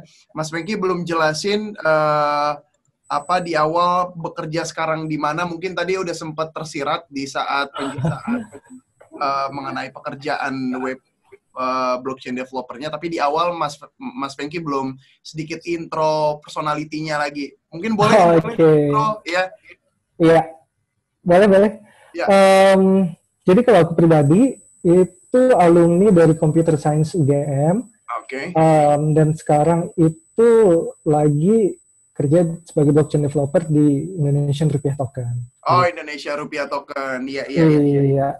Tadi sebenarnya ada satu hal yang menurut saya itu cukup menarik. Mas Fengki tadi bilang kalau bahan materi skripsinya bahas tentang blockchain, betul ya? Betul. Itu bisa kita ulas sedikit nggak? Kenapa pas kuliah bisa kepikiran untuk bahas blockchain jadi materi skripsinya? Oh iya. Ya. Jadi teknologi ini bisa dibilang ya cukup baru lah ya, bahkan buat akademisi di Indonesia sendiri. Nah, bahkan pada saat itu dosen-dosen di computer science itu masih belum punya gambaran mendalam terkait teknologi blockchain ini apa. Sehingga saya propose ke salah satu dosen pembimbing yang jadi dosen pembimbing saya juga saat itu, Pak, gimana kalau saya ngebahas ini gitu. Oh iya, bagus gitu katanya. Karena apa? Karena kita jadinya bisa sharing ke teman-teman satu angkatan, teman-teman satu alma mater, dan bahkan sharing juga ke dosen-dosen yang mungkin tertarik buat ngedalamin teknologi ini. Jadi kalau dulu yang saya angkat itu adalah bagaimana caranya kita digitalisasi karya seni digital di atas blockchain gitu, Mas. Ini thank you Mas Fengki. Okay. Sekarang kita masuk ke sesi Q&A nih teman-teman ya. Teman-teman, jadi kita sekarang sudah masuk ke sesi Q&A. Saya akan coba bacain satu-satu pertanyaan yang sudah teman-teman masukin di dalam kolom chat. Jadi pertanyaan yang kedua nih, balik lagi nih ke Mas Santo ya. Balik lagi ke Mas Santo. Jadi Mas Santo, ini ada pertanyaan nih. Tadi di slide-nya Mas tadi di slide-nya Mas Santo itu tertulis DLT, Distribute Ledger Technology. DLT kan private access, bukan public chain dan centralized. Bagaimana Mas Santo bisa bantu jelaskan kaitan DLT dengan blockchain yang mestinya decentralized nggak dan cenderung public access? Oh, oke. Saya coba share screen saya ya. Boleh, silakan. Sambil di-share screen aja. Oke, ya. Mungkin slide ini tadi maksud ya. Nah, jadi ini ya DLT di sini itu bukan berarti saya mengartikan bahwa blockchain itu sama dengan DLT ya. Jadi blockchain itu merupakan pengembangan atau salah satu bagian dari DLT. Yang dimana memang tentunya DLT itu sifatnya biasanya dikhususkan untuk atau kita bilangnya sebagai private ledger, atau memang lebih banyak digunakan sebagai, kita bisa bilangnya permission public permission ledger gitu. Nah, jadi blockchain itu memang nggak sama dengan DLT tadi, tapi blockchain itu merupakan pengembangan dari DLT ini, di mana tentunya DLT itu nggak mengenal adanya chain tadi, kayak rantai dari blok, dan juga tentunya DLT nggak mengenal adanya konsensus ya, dan berbagai macam technical konsep lainnya gitu. Gitu sih. Jadi hubungannya adalah blockchain ini merupakan salah satu pengembangan nih ya dari DLT ini, atau Distributed Ledger Technology gitu. Oh, oke. Siap. Thank you Mas Santo penjelasannya. Nah, selanjutnya nih ada pertanyaan nih untuk Mas Fengki ini ya. Yap. Mas Fengki ini ada pertanyaan nih. Kalau untuk bahasa pemrograman apa yang biasa digunakan untuk blockchain? Dan kira-kira ada nggak sih link untuk mempelajari blockchain itu sendiri? Link untuk pemula nih. Jadi kan ini mayoritas sekitar 240 anak-anak yang hadir di sini nih. Kalau saya prediksi nih banyak teman-teman mahasiswa lah. Mungkin sedikit tertarik untuk pengen tahu lebih dalam nih tentang blockchain, kira-kira untuk bahasa pemrograman awalnya apa, lalu kalau misalkan ada link yang bisa jadi referensi, kira-kira apa tuh, Mas Fengki, silakan. Link yang bisa dijadikan referensi itu Google ya? Iya, Google. Maksudnya apa? Jadi teknologi blockchain ini, kalau aku bisa bilang, itu cukup diverse. Tiap platform itu punya apa sih namanya, punya paradigmanya masing-masing, dan punya apa sih namanya, teknologi yang mereka percaya, approach ini yang lebih pas buat menyelesaikan masalah di blockchain. Sebagai contoh, di Tezos itu sendiri, kalau nggak salah tadi Mas Santo sempat mention juga bahwa bahasanya itu adalah OCaml. Kalau di Ethereum yang kedua itu makanya Solidity. Bahkan Ethereum sendiri punya 3, ada Solidity, ada Viper, ada apa sih satu lagi aku lupa namanya, LLL. Nah, jadi dan ada lagi bahasa lain yang mungkin sekarang mulai populer buat dipakai di blockchain. Misalkan itu bahasa Rust, bahasa C++ bahkan, dan segala macamnya. Kalau menurutku approach yang paling baik buat mempelajari ini ya, kita ngambil salah satu dulu aja, ambil salah satu, dalamin sampai ke dalam-dalamnya, dan itu yang menurutku tetap aja nantinya itu bisa jadi bekal kalau misalkan kita mau pindah lagi nih ke platform lain. Jadi kalau misalkan nantinya pas Senin belajar Tezos nih dan ternyata ngerasa cocok dengan Tezos, ya bisa didalamin lagi Tezos itu gimana ekosistemnya apa segala macam. Dan kalau misalkan kira-kira ngerasa belum cocok, nanti mungkin teman-teman bisa coba mulai riset lagi, mau nyoba yang mana. Salah satu yang komunitas developernya itu paling besar jujur itu adalah Ethereum gitu, dan banyak bahasa yang sebetulnya disupport oleh mereka. Tapi itu balik lagi, kelemahannya Ethereum adalah sekarang bisa dibilang transaksinya mahal di sana, dan cukup lama buat kita nunggu biar transaksi kita lewat gitu, biar masuk ke dalam blockchain-nya. Nah, gitu kira-kira Mas. Oke, thank you nih Mas Franky, cukup detail dan jelas nih. Nih saya balik lagi nih ya ke Mas Santo nih. Jadi Mas Santo, kalau misalkan kita lihat ya fenomena yang sedang terjadi di Indonesia ini kan untuk mass adoption teknologi blockchain ini kan masih belum terlalu masif ya, mungkin belum bisa dikatakan seberkembang di negara-negara lainnya nih. Karena masyarakat di Indonesia ini kan masih lebih percaya kurang lebihnya terhadap yang centralized, gitu kan. Salah satunya mungkin bank nih. Nah, kalau Mas Santo sendiri nih melihat untuk vision ke depannya nih ya, untuk tahun-tahun ke depannya nih, dengan adopsi teknologi blockchain yang masih sedikit ini, bagaimana sih cara menimbulkan awareness dari masyarakat, khususnya mungkin para pelaku industri yang punya bisnis, yang punya industri di bisnis tertentu, untuk bisa coba mengaplikasikan sistem teknologi blockchain ini sendiri. Silakan Mas Santo. Ya. Jadi gini ya, teman-teman harus tahu juga dan pahami ya, bahwa nggak semua industri itu bisa atau cocok mengimplementasikan blockchain ini gitu. Memang ada beberapa industri yang memang tidak bisa gitu ya. Tapi kalau kita bicara mengenai misalnya financial institution ya, dalam hal tadi misalnya bank gitu ya. Nah, itu bank bisa mengimplementasikannya, tapi bukan berarti dia bisa menggantikan bank ya. Ingat ya, bank bisa mengimplementasikan blockchain, tapi bukan berarti bank bisa digantikan oleh blockchain. Itu sama halnya kayak kamu nanya, bank itu bisa digantikan oleh internet nggak? Nggak. Jadi justru bank itu memanfaatkan internet atau bank itu memanfaatkan blockchain tadi. Nah, lalu kaitannya dengan gimana lalu cara meningkatkan awareness ya, awareness setiap individu nih lah ya. Nah, itu biasanya memang dimulai yang pertama yang harus dibutuhkan itu adalah regulasi yang jelas dahulu gitu. Jadi kita nggak bisa juga semata-mata kita langsung mengimplementasikan blockchain ke dalam, tentunya harus ada dukungan dari pemerintah.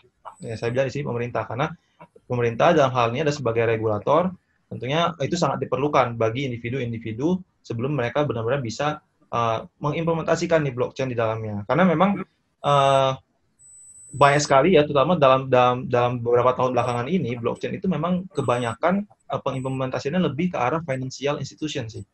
Ya, jadi dan biasanya financial institution itu sangat berkaitan erat dengan regulasi-regulasi dari pemerintah gitu. Jadi kita nggak boleh main sembarangan implementasi gitu, terus jadi token atau apa terus kita jual gitu, nggak boleh gitu juga gitu. Jadi memang harus ada dukungan dari pemerintah dulu sih. Baru nanti dari pemerintah mulailah itu akan tersosialisasi tuh ke individu-individu untuk bisa memulainya gitu. Oke, siap. Ini sebenarnya cukup bisa buka perspektif saya dan teman-teman nih mungkin ya. Barusan Mas Santo bilang kalau misalkan teknologi blockchain ini masih diidentitaskan baru dipakai untuk industri-industri finansial ya. Tapi apakah teknologi blockchain ini punya satu strength nih, misalkan teknologi blockchain ini hanya strength-nya untuk di finansial saja, atau di industri-industri lainnya tuh sebenarnya bisa aja, tapi tidak akan terlalu fungsional atau tidak terlalu optimal ketika teknologi blockchain ini dipakai di industri finansial.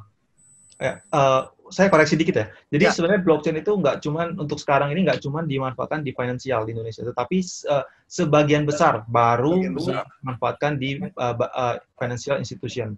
Tetapi di luar negeri ya, itu udah banyak sekali yang memang sudah mengimplementasikan blockchain di institusi selain finansial tadi. Gitu. Ada seperti contohnya di bagian logistik ya. Contohnya company yang saya kerja sekarang itu di bagian logistik. Nah, dia mulai mengimplementasikan blockchain nih, bagaimana parcel itu di-track gitu ya.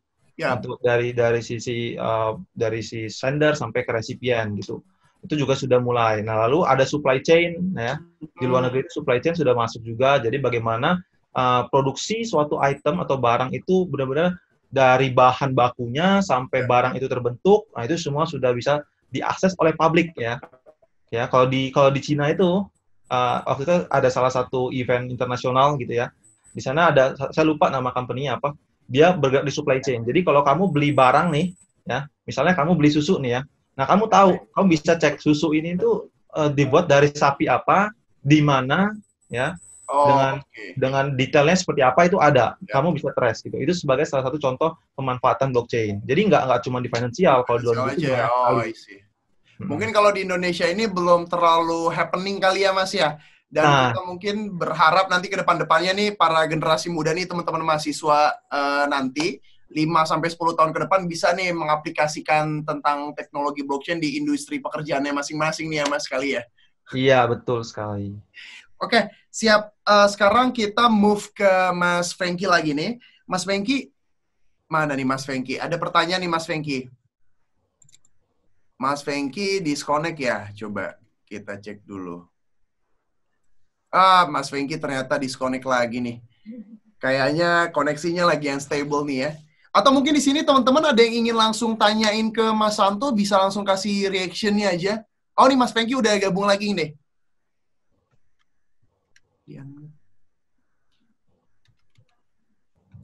Mas Fengki. Ya, sorry. Aduh, jaringannya lagi jelek banget ya. Nggak apa-apa. Santai aja Mas Fengki. Mas Ya, Fengki, ada pertanyaan nih. Ini ada Ya. pertanyaan nih.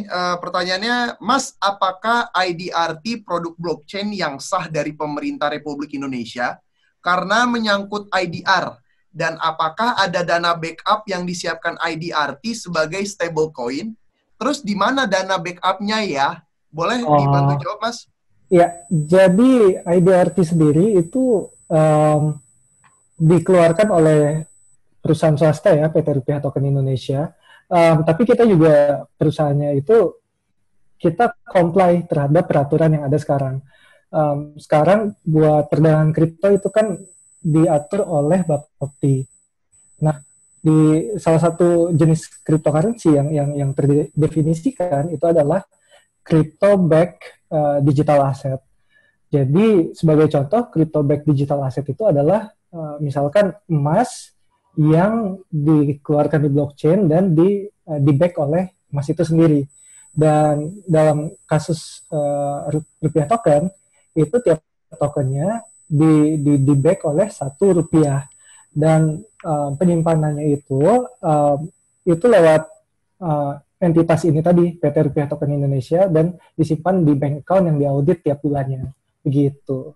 Okay. Mungkin ada yang kurang, Mas?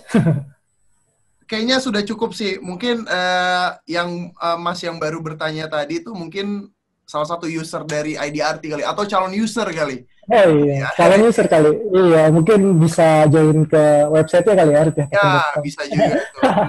Nah, buat teman-teman di sini nih kebetulan ada 240 teman-teman yang bisa hadir pada siang hari ini. Kalau misalnya ada pertanyaan bisa kasih react-nya mungkin kita persilakan. Mungkin ada yang ingin bertanya terlebih dahulu.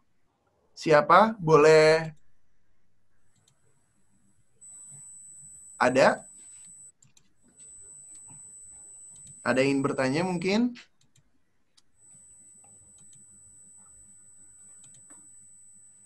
Mungkin ke-mute kali, Mas. Mas Asrul ya? Iya. Iya, Mas Asrul silakan. Boleh? Ini Mas, kebetulan saya ketinggalan materinya tadi ya, karena bertabrakan dengan kuliah. Yap. Silakan Mas Asrul. Ya, kebetulan ini saya mengambil tesis dengan tema blockchain. Tema blockchain di supply chain, ya. Jadi kira-kira gambaran umum tentang pemanfaatan blockchain di supply chain itu bagaimana ya? Boleh, Mas Santo dibantu dulu, nanti dilanjutkan sama Mas Fengki. Silakan Mas Santo. Oke, biasanya gini ya, blockchain itu yang tadi saya bilang, blockchain itu kan dia konsep dasarnya yang ingin dicapai adalah decentralized ya. Artinya tidak hanya satu pihak ya, data itu tidak hanya dimiliki oleh satu pihak, tetapi oleh banyak entitas kita bilangnya. Banyak entitas tuh bisa banyak hal juga dalam hal ini gitu. Kalau misalnya Bitcoin, contohnya itu para miner bisa bergabung untuk melakukan mining ya, karena memang konsensus mereka adalah proof of work. Oke. Nah, lalu kalau misalnya dalam hal supply chain nih, misalnya ada company A yang mau mengimplementasikan blockchain untuk men-tracing nih supply chain dia. Nah, itu biasanya setiap bagian ya, kita bilangnya ya, setiap dia punya entitas banyak kan. Jadi ada yang mulai dari sisi produksi, ada yang mulai dari distribusi, logistiknya seperti apa, lalu nanti setelah logistik itu sampai di apa tempat jualnya seperti apa. Nah, itu semua memiliki itu kita anggapnya sebagai sebuah entitas gitu, di mana semua entitas ini nantinya bergabung di dalam satu network yang sama, yaitu blockchain tadi gitu.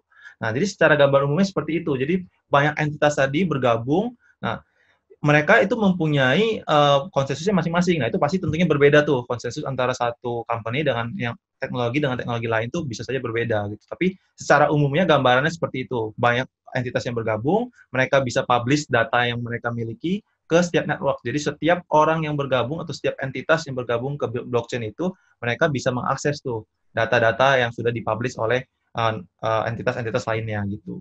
Jadi kurang lebih seperti itu gambarannya. Yap. Boleh Mas Fengki dilanjutin sedikit lagi ya? Iya. Menurutku supply chain itu adalah case yang perfect buat ini ya, buat private blockchain. Jadi kayak private blockchain itu artinya apa? Yang kayak Mas Santo bilang tadi, ada beberapa entitas dikumpulin jadi satu, terus mereka punya istilahnya itu adalah apa sih namanya? Anjir, konsensus. Bagaimana caranya kita validate data yang benar nih. Biasanya private chain ini kita bisa pakai Hyperledger. Kalau aku sukanya itu ke arah Hyperledger. Kenapa? Kalau di sana itu ada banyak kemungkinan yang bisa kita implementasikan, kayak private data dan segala macam gitu. Aku nggak tahu nih. Mungkin teman-teman juga bisa riset apakah Tezos itu punya private chain-nya sendiri. Nah, mungkin di situ aku belum ngalamin. Tapi ya, supply chain itu adalah case yang sangat menarik sih untuk diimplementasikan di permission network atau private blockchain. Yap. Gitu. Nanti kalau misalkan Mas Asrul ada lagi mungkin? Ini ya, jadi bentuk blockchain-nya itu bersifat privat ya. Jadi antara perusahaan A dengan perusahaan B saja yang dapat mengakses blockchain-nya. Oh, tidak harus Mas. Bisa multi party. Jadi nggak cuma dua arah. Bisa tiga perusahaan, 4 perusahaan, dan ya itu tergantung berapa jumlah entitas perusahaan yang mau terlibat ke dalam jaringannya. Kalau saya boleh tambahin, kita bilangnya sih sebenarnya lebih tepatnya itu public permission blockchain. Jadi public permission itu artinya blockchain itu sifatnya public, tapi hanya network atau entitas-entitas tertentu saja nih yang boleh join ke jaringan itu. Jadi memang nggak kita buat private, itu bukan berarti gitu ya, tapi kita berikan akses kepada entitas-entitas tadi yang mau join ke network gitu. Jadi bisa banyak gitu, bisa 1, 2, 3, 4, 5, tergantung dari use case-nya seperti apa.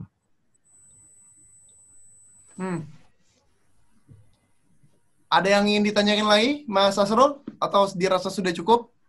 Cukup Mas, sudah cukup, ya? jelas. Siap, nanti kalau misalkan ada pertanyaan lebih lanjut, boleh langsung kontak Mas Santo sama Mas Fengki ya, secara personal. Ya, siap. Mungkin di sini ada pertanyaan lagi dari teman-teman.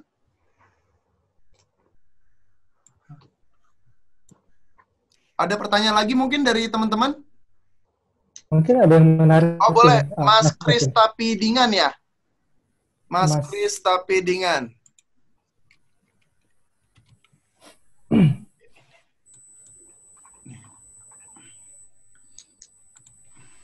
Ya, silakan.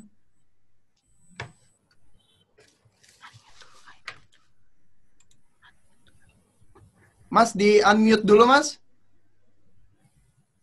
Oke, siap. Oke, saya mau nanya, tadi kan udah dijelasin aplikasinya. Saya mau nanya minimal requirement device kita untuk blockchain itu gimana? Karena kan kayak perangkat saya udah penuh kan. Jadi mau dimanfaat-manfaatin lagi udah bingung di mana yang harus dihapus. Itu aja sih. Karena juga masih baru kan, jadi itu aja dulu yang saya tanyakan. Nanti untuk depannya mungkin bisa lebih dalam sih. Karena masih awal ini masih baru dengar juga blockchain. Oke. Silakan Mas Santo, jelas pertanyaannya mungkin? Jadi tadi pertanyaannya gimana cara kita mengakali apa tadi? Ini kan apa? Ya, kayak requirement apa perangkat kita kan, kayak laptop saya, ya Core i3 lah. Itu tergantung sih. Jadi gini ya, ketika kita mau implementasi blockchain itu kita nggak harus istilahnya pakai laptop kita gitu. Kita kalau misalnya mau untuk yang banyak sih VPS, Mas bisa coba sewa VPS gitu ya buat jalanin atau connect ke jaringan, misalnya contohnya Bitcoin gitu misalnya. Itu bisa aja, atau misalnya connect ke jaringan Ethereum. Itu salah satu contoh untuk mengakalinya gitu. Tapi banyak juga di luar sana. Jadi gini, saya ambil contoh misalnya Ethereum ya. Kalau kita mau join, kalau kita mau akses misalnya data dari Ethereum blockchain ya, otomatis kita harus join dulu kan. Dengan kita join itu artinya kita mendownload semua data Ethereum yang sebelum-sebelumnya, ya, yang sudah ada itu kita download ke device kita gitu. Nah, kalau misalnya tadi VPS nggak memungkinkan nih, mau di laptop ya. Nah, untuk bisa akses ke Ethereum itu kita nggak selalu harus banyak third party ya, baik third party atau API yang sudah menyediakan secara publik buat kita bisa mengakses Ethereum data itu tanpa harus kita join ke networknya gitu. Nah, itu juga bisa jadi salah satu pertimbangan. Gitu. Tapi memang saya menyarankan sih kalau misalnya memang kita nggak punya device ya kita bisa coba sewa VPS salah satunya gitu. Itu opsi yang paling memungkinkan sih kalau menurut saya. Kalau boleh tahu sekarang Mas Chris Tapidingan sudah terjun di industri ini atau baru ingin terjun? Baru sih. Oh, baru. Ya. It's okay. Nanti kalau misalkan mau tanya detail sama Mas Fengki atau Mas Santo after webinar ini bisa ya. Mas Santo, Mas Fengki sama teman-teman yang lainnya, ini kita sudah mau di ujung acara nih ternyata. Walaupun masih banyak pertanyaannya nih yang belum saya sebutkan, tapi nanti teman-teman boleh langsung japri ke Mas Santo atau Mas Fengki lewat LinkedIn atau lewat emailnya pribadi, it's okay. Mungkin sebelum kita closing dan juga kita akan lihat pengumuman giveaway, boleh disampaikan mungkin closing statement-nya dari Mas Fengki terlebih dahulu, nanti dilanjut sama Mas Santo, silakan. Iya, kalau dari aku, ya awal blockchain ini adalah venture yang menarik.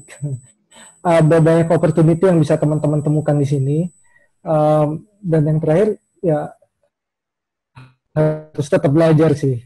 Soalnya namanya perkembangannya itu perkembangan teknologi nggak ada habisnya.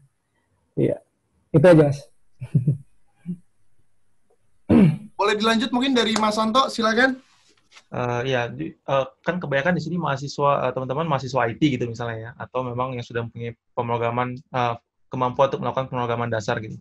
Jadi memang saran saya adalah teman-teman coba terus kembangin lah. Jadi jangan kita melihat blockchain terus langsung mau belajar blockchain gitu enggak. Tapi teman-teman coba langsung kembangin, teman coba kembangin dulu nih skill pemrograman teman-teman gitu ya. Kalau memang teman-teman nanti sudah mulai istilahnya memiliki jam terbang yang tinggi, baru teman-teman juga bisa belajar blockchain ini. Karena blockchain ini juga sangat membutuhkan nih teman-teman kemampuan pemrograman dari teman-teman. Jadi jangan kayak saya nggak mau belajar pemrograman deh gitu, saya mau langsung belajar blockchain, nah itu nggak bisa juga gitu.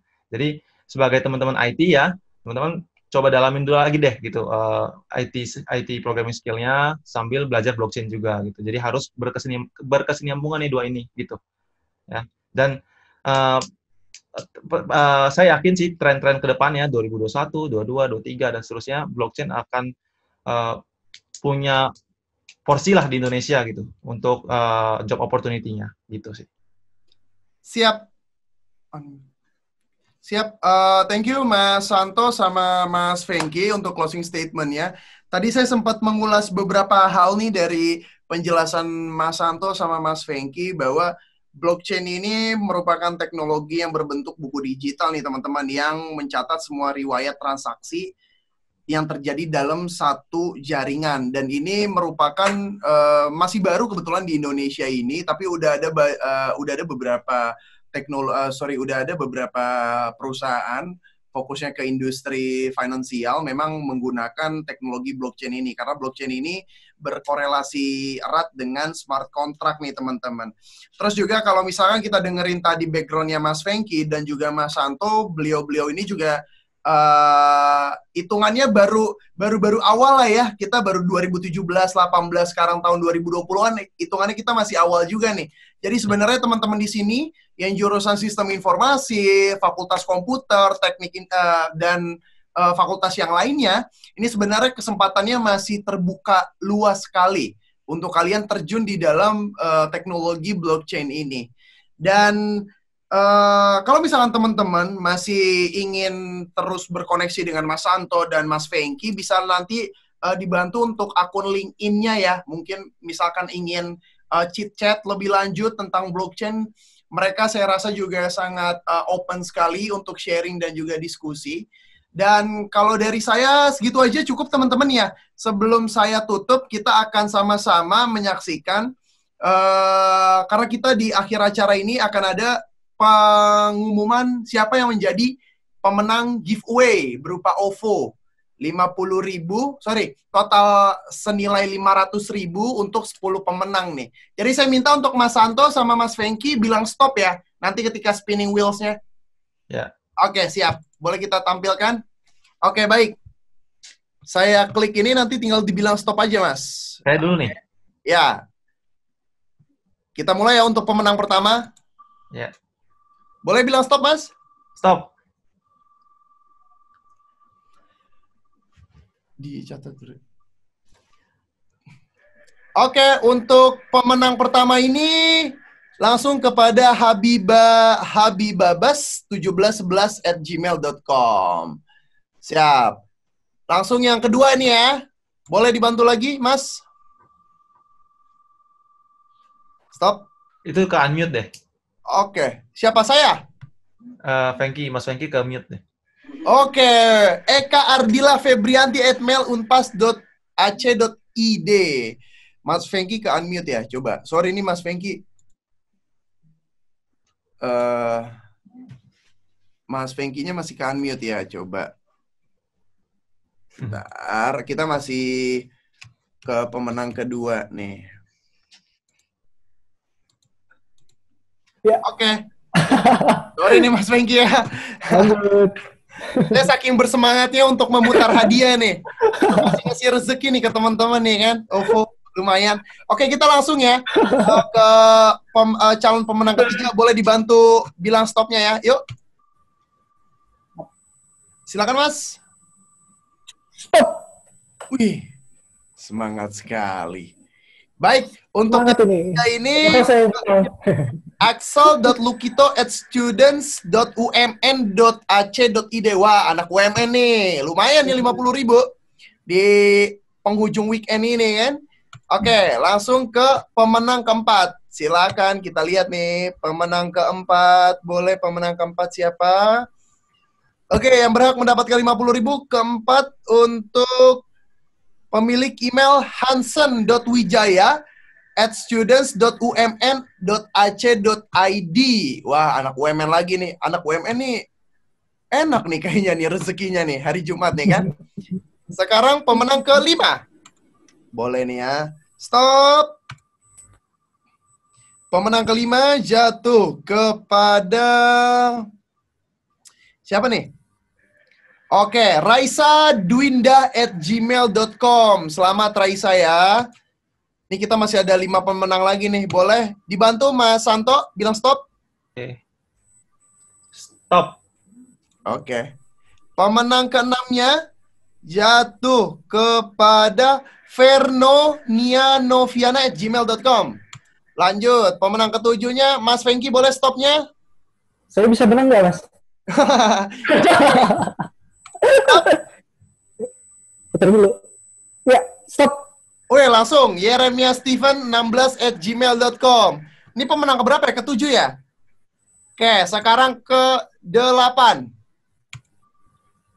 Oke, pemenang ke-8 jatuh kepada... Pemenang ke-8 ini jatuh kepada... Stop. Anton Tillmans@yahoo.com. Masih ada nih kesempatan buat teman-teman ya, teman-teman mahasiswa semuanya nih ya. berdoa aja nih untuk 2 terakhir yang berhak mendapatkan OVO senilai 50.000. Oke, pemenang ke-9 yang berhak mendapatkannya adalah ahoki1992@gmail.com. Wah, ini ahoki nih, benar-benar hoki nih, Jumat ini berarti ya. Hoki dia, Mas. Hoki sekali. Oke, ini pemenang terakhir teman-teman ya. Oke, boleh sama-sama kita bertiga ya bilang stop ya. Yuk, 1, 2, 3. Stop. Oke, pemenang terakhir yang berhak mendapatkan 50.000 adalah sukriasif123@gmail.com. Selamat kepada para pemenang.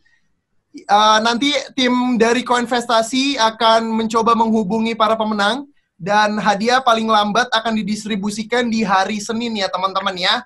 Dan sebelum kita closing pada siang hari ini, saya boleh minta tolong untuk teman-teman semuanya nyalain kameranya mungkin jika berkenan, karena saya mau screen capture dulu, boleh dinyalain. Yang teman-teman perempuan, teman-teman laki-laki, it's okay. Yang berkenan aja. Ini lumayan nih buat kenang-kenangan untuk Mas Santo sama Mas Fengki nih. Gitu ya kan. Mungkin di waktu-waktu selanjutnya kita semoga bisa berkolaborasi lagi nih ya. Boleh saya ambil screen capture dulu ya? Boleh kasih senyuman terbaiknya dong teman-teman? Boleh sambil gaya? Mas Asrul, oke siap. 1, 2, 3.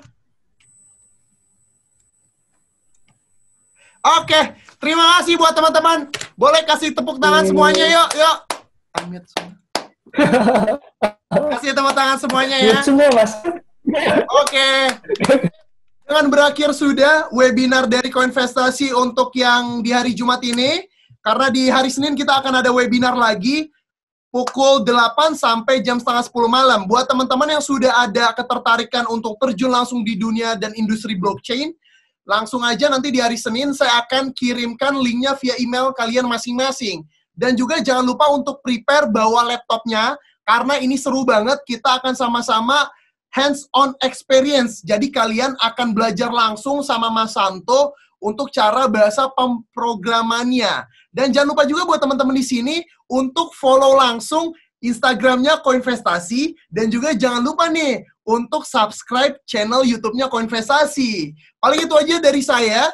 Mohon maaf jika ada kata-kata yang tidak berkenan untuk teman-teman semuanya. Sampai ketemu di event-event selanjutnya ya teman-teman ya. Koinvestasi, aset masa kini, kaya masa depan. Dadah! Thank you Mas Santo, thank you Mas Fengki. Bye!